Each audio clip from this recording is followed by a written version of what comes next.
Hello guys and welcome back to another video of our channel. So આજના લેક્ચરની અંદર આપણે ધોરણ 9 ગણિત એની અંદર આપણે જોઈ રહ્યા હતા ચેપ્ટર નંબર 2 બહુપદીઓ અને સ્વાધ્યાય 2.3 ની અંદર આપણે દાખલા નંબર 1 અને દાખલા નંબર 2 ને કમ્પ્લીટ કર્યો હતો. આજના લેક્ચરની અંદર નેક્સ્ટ જોઈશું આપણે દાખલા નંબર 3. દાખલા નંબર 3 ની અંદર આપણને 4 દાખલા આપેલા છે. અવયવ આપણને x-1 આપેલો છે અને k ની કિંમત શોધવાની છે. ખૂબ જ સરળ અને નાના દાખલા છે. વિડીયોમાં અંત સુધી બન્યા રહો, તમને ચારે દાખલા કમ્પ્લીટ આવડી જશે એ મારી ગેરંટી છે.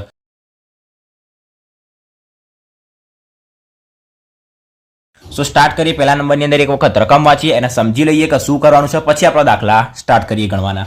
પહેલા નંબરની અંદર રકમમાં આપણને આપેલું છે કે નીચેના દરેકમાં જો x-1 A p of x નો અવયવ હોય તો k ની કિંમત શોધો. શું આપેલું છે? x-1 જે રહ્યો એ આપણને કોઈ બહુપદી આપેલું છે, એનું શું આપેલું છે? અવયવ આપેલો છે. જો એ અવયવ હોય તો k ની કિંમત આપણે શું કરવાની છે? શોધવાની છે બધા દાખલા માટે. એકદમ સિમ્પલ છે. આપણને ખબર છે જો કોઈ બી આપણને અવયવ આપેલો હોય તો એ અવયવ કોના બરાબર હોય તો કે 0 ના બરાબર હોય. તો પહેલા નંબરની અંદર દાખલા નંબર 1 આપણે સ્ટાર્ટ કરીએ. ડાયરેક્ટ જ આપણે લખી દેવાનું કે અહીં આપણને શું આપેલું છે? x-1 એ આપણને એક અવયવ આપેલું છે અને કોના બરાબર હશે તો કે 0 ના બરાબર. તો અહીં x-1 બરાબર 0. તો તેથી આપણને x બરાબર શું મળશે? -1 જમણી બાજુ જશે એટલે +1. x બરાબર આપણને મળી ગયો 1. હવે આપણને એક બહુપદી આપેલી છે પહેલા દાખલાની અંદર કે p ઓફ x બરાબર શું આપેલું છે? આપણને 2x નહીં, આપણને આપેલું છે x² પ્લસ x અને પ્લસ k. તો આ જે k રહ્યો એની આપણે કિંમત શોધવાની છે કમ્પ્લીટ. હવે આપણને હંમેશા ખબર છે કે p ઓફ x બરાબર શું હોય? 0 હોય અને x બરાબર આપણને અહીંયા શું આપેલું છે? 1 મળી ગયો છે. તો તેથી p ઓફ 1 બરાબર શું થશે? 0 થશે. તો આ જે બહુપદી રહી એ કોના બરાબર થાય? 0 ના બરાબર થાય. તો તેથી નીચે આપણે આની આ બહુપદી લખી દઈએ કે x² plus x plus k બરાબર 0. આ સ્ટેપ ના લખો તો પણ ચાલે. ડાયરેક્ટ p ઓફ x બરાબર શું થાય? 0 થાય. આપણને ખબર છે આગળ બધા દાખલાની અંદર આપણે આવું જ કર્યું હતું. p ઓફ x બરાબર બહુપદી આપેલી છે. બહુપદી કોના બરાબર થાય તો કે 0 ના બરાબર. તો p ઓફ x ની નીચે આપણે એની બહુપદી ઉતારી દીધી અને બરાબરના 0 એમને એમ રાખ્યા. તો તેથી x બરાબર આપણી પાસે શું છે? 1. તો જ્યાં જ્યાં x દેખાય ત્યાં શું મૂકી દઈશું? 1. તો 1² પ્લસ x ની જગ્યાએ મૂકીશું 1 પ્લસ k એમના એમ બરાબર 0. તો તેથી 1² એટલે 1 પ્લસ k બરાબર 0. તો તેથી 1 પ્લસ 1 એટલે 2 પ્લસ k બરાબર 0. આ પ્લસ 2 જે આપણે જમણી બાજુ ફેંકી દઈએ તો k બરાબર પ્લસ 2 બાજુ ફેંકાઈ જશે તો -2. તો k ની કિંમત આપણે શોધવાની હતી, કેટલી મળી ગઈ? -2. તો પહેલો દાખલો આપણો અહીંયા સરળતાથી શું થઈ ગયો? કમ્પ્લીટ થઈ ગયો. અવયવ આપેલો છે, અવયવના બરાબર 0 લઈ લઈશું તો આપણા x ની એક કિંમત મળી જશે. x ની જે કિંમત મળે એ આ બહુપદીની અંદર આપેલી બહુપદીની અંદર મૂકી દેવાની. આપણને ડાયરેક્ટલી સરળતાથી k ની કિંમત મળી જશે. આપણે જોઈએ નંબર 2. નંબર 2 ની અંદર પણ આપણે પહેલા તો એ જ કરવાનું કે આપણને અવયવ એક જ આપેલો છે. આપણે કીધું છે કે નીચે આપેલી દરેક માટે x-1 શું છે? p ઓફ x નો એક અવયવ છે. તો અહીં આપણે શું લખી દઈશું કે અવયવ બરાબર 0. અવયવ આપણને આપેલો છે x-1 જેના બરાબર થઈ જશે 0. તો તેથી આપણને x બરાબર શું મળી જશે? 1. હવે આપણને આની અંદર p ઓફ x જે બહુપદી રહી એ કઈ આપેલી છે? અલગ આપેલી છે. તો p ઓફ x બરાબર 2x² પ્લસ kx પ્લસ વર્ગમૂળમાં 2. વર્ગમૂળમાં 2 ના જોઈને ગભરાવાનું નહીં, એમને એમ બાકી આપણને આપી દીધી છે. તો તેથી p ઓફ x બરાબર હંમેશા શું હોય? 0 હોય કમ્પ્લીટ. તો જે બહુપદી હોય કોના બરાબર થશે? 0 ના બરાબર. તો તેથી 2x² પ્લસ kx પ્લસ વર્ગમૂળમાં 2 બરાબર શું થશે? 0. હવે જ્યાં જ્યાં x દેખાય ત્યાં આપણે શું મૂકી દેવાનું? +1 મૂકી દેવાનું.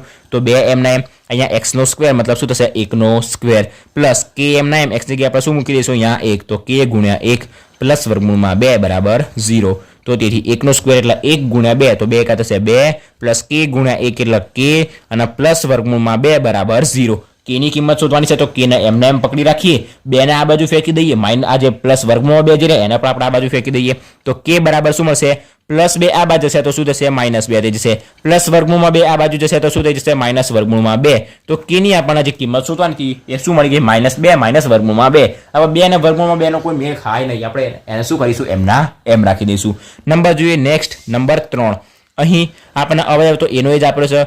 x-1 બરાબર ડાયરેક્ટ લઈ લઈએ 0. તો તેથી આપણને x બરાબર શું મળી જશે? 1 મળી જશે. અને હવે નેક્સ્ટ આપણે નવું શું લખવાનું? જે બહુપદી નવી આપી રહી p ઓફ x બરાબર kx² માઇનસ વર્ગમૂળમાં 2x પ્લસ 1 કમ્પ્લીટ. હવે જ્યાં જ્યાં x દેખાય ત્યાં શું કરવાનું છે? 1 મૂકવાનો છે. તો તેથી p ઓફ x બરાબર આપણને ખબર છે શું થશે? 0 થશે. તો આપેલી બહુપદી kx² માઇનસ વર્ગમૂળમાં 2x પ્લસ 1 બરાબર શું મળી જશે? 0. તો તેથી k ને એમના એમ રાખીએ.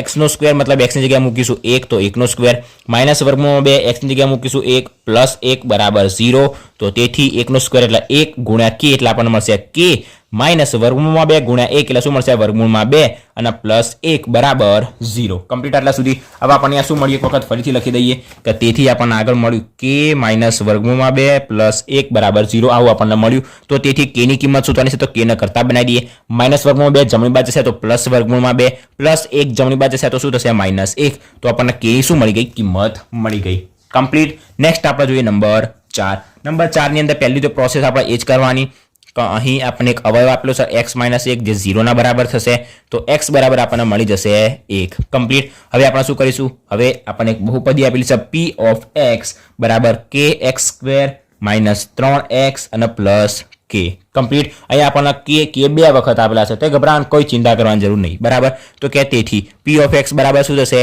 0 થશે કમ્પ્લીટ. p of x બરાબર થશે 0 તો તેથી આ જે બહુપદી રહી એ કોના બરાબર થશે 0 ના બરાબર તો કે kx² minus 3x plus k બરાબર 0 તો તેથી kx² k એમના એમ x² મતલબ x ની જગ્યાએ આપણે શું મૂકીશું 1 તો 1નો સ્ક્વેર માઇનસ 3 એમના એમ x ની જગ્યાએ મૂકીશું આપણે 1 અને પ્લસ k બરાબર 0 કમ્પ્લીટ. આટલા સુધી x ની જગ્યાએ 1 મૂકવાનું k બે વખત છે તો બે વખત એમના એમ રાખીશું તો તેથી અહીંયા 1નો સ્ક્વેર થશે 1 ગુણ્યા k એટલે આપણને શું મળશે k. હવે માઇનસ 3 એકા થશે 3 તો માઇનસ 3 અને પ્લસ k એમના એમ બરાબર 0. હવે આપણને ખબર છે જો 1 પ્લસ 1 હોય તો 2 થાય બરાબર. x પ્લસ x હોય તો આપણે શું કહેતા હતા 2x થાય. x ગુણ્યા x જે હોય જેને x² કહેવાય x ગુણ્યા x x² થાય તો x પ્લસ x શું થાય 2x થાય. આની અંદર કન્ફ્યુઝ ના થતા x ગુણ્યા x એ x² થશે અને x પ્લસ x શું થશે 2x થશે. એવી રીતના k પ્લસ k શું થશે 2k થશે તો 2k માઇનસ 3 એમના એમ બરાબર 0 કમ્પ્લીટ. માઇનસ 3 ના જમણી બાજુ ફેંકી દઈએ તો 2k બરાબર માઇનસ 3 ની બાજુ જશે એટલે પ્લસ 3 થઈ જશે. હવે આપણે k ની કિંમત શોધવાની છે તો 2 ને આપણે જમણી બાજુ લઈ જઈએ જો ગુણાકારમાં છે જમણી બાજુ જશે એટલે ક્યાં જશે ભાગાકારમાં આવી જશે તો k બરાબર શું મળશે 3 અને 2 એની નીચે આવી જશે તો k બરાબર આપણને શું મળી ગયું 3/2. કન્ફ્યુઝ કરવા માટે આપણને બે વખત k આપ્યા હતા બાકી કશું જ નહીં. એકદમ સિમ્પલ દાખલો હતો. શું મળી ગયો k ની કિંમત આપણને મળી ગઈ 3/2 તો આપણો ચોથો દાખલો પણ અહીંયા શું થઈ ગયો કમ્પ્લીટ થઈ ગયો. તો આ સાથે આપણો દાખલા નંબર 3 અને એના 4 દાખલા શું થઈ ગયા કમ્પ્લીટ થઈ ગયા. આશા રાખું છું કે તમને ચારે દાખલા અંદર કમ્પ્લીટ ખબર પડી ગઈ છે.